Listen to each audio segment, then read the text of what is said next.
हम make in India, make with Russia की बात करते हैं प्रेसिडेंट पुतिन, लेकिन यहाँ पर इस कोलैबोरेशन, इस कोऑपरेशन को देखकर आपको क्या लगता है प्रेसिडेंट ट्रंप का रिएक्शन क्या होगा?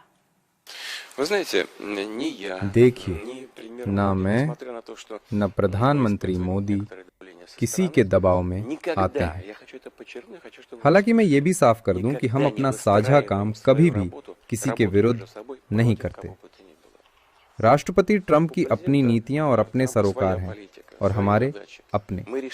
हम किसी के खिलाफ नहीं हैं। रूस और भारत तो बस अपना साझा हित चाहते हैं। हम किसी को नुकसान पहुंचाना नहीं चाहते। मुझे लगता है हमारी इस नीति की देशों को सराहना करनी चाहिए। पर राष्ट्रपति पुतिन, दिलचस्प बात तो ये है ना कि अगर आप प्रेसिडेंट डोनाल्ड ट्रंप को देखें, उन्होंने यहां तक कह दिया था कि भारत तो कच्चा तेल खरीद रहा है रूस से और वही फंड कर रहा है इस पूरे युद्ध को। आप डोनाल्ड ट्रंप, राष्ट्रपति डोनाल्ड ट्रंप को, उनके व्यक्तित्व को कैसे समझाएंगे? मैं कभी अपने सहयोगियों का चरित्र चित्रण नहीं करता, उनका भी नहीं जिन्होंने मेरे साथ काम किया, और खास तौर पर राष्ट्राध्यक्षों का तो बिल्कुल नहीं।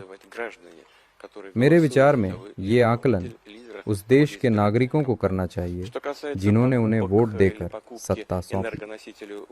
जहां तक भारत की ओर से रूस से ऊर्जा संसाधनों की खरीद की बात है, तो मैं साफ कर दूं कि अमेरिका अब भी अपने न्यूक्लियर पावर प्लांट्स के लिए हमसे परमाणु ऊर्जा की खरीद करता है।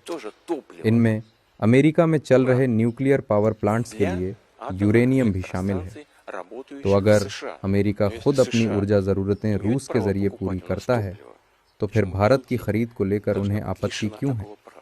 इस विषय पर गहन अध्ययन की जरूरत है और हम इसे लेकर राष्ट्रपति ट्रंप से चर्चा के लिए भी तैयार हैं।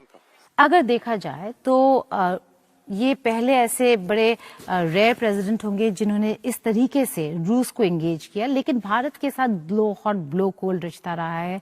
25% टैरिफ डाल दिए हम पर। इस प्रेशर को आपको क्या लगता है किस तरफ और कहाँ जा रहा है ये, और कैसे भारत और रूस को इस प्रेशर को हैंडल करना चाहिए? Вы знаете, он проводит свою политику, полагая, и у него есть советники. ये उनकी अपनी नीति है। मुझे लगता है उनके सलाहकार ऐसा समझते हैं कि इस तरह से टैरिफ लगाने से अमेरिकी अर्थव्यवस्था को फायदा होगा। हालांकि हमारे आर्थिक मामलों के विशेषज्ञ मानते हैं कि इस तरह की नीति खतरनाक है।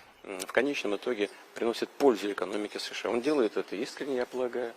पर आखिर में इस तरह की नीतियों को लेकर फैसला किसी भी देश को और उसके सर्वोच्च नेता को करना होता है। Это выбор самой страны и лидеров той или иной страны, какую हालांकि हमने ऐसा कभी नहीं किया, ना ही हम ऐसा करना चाहते हैं।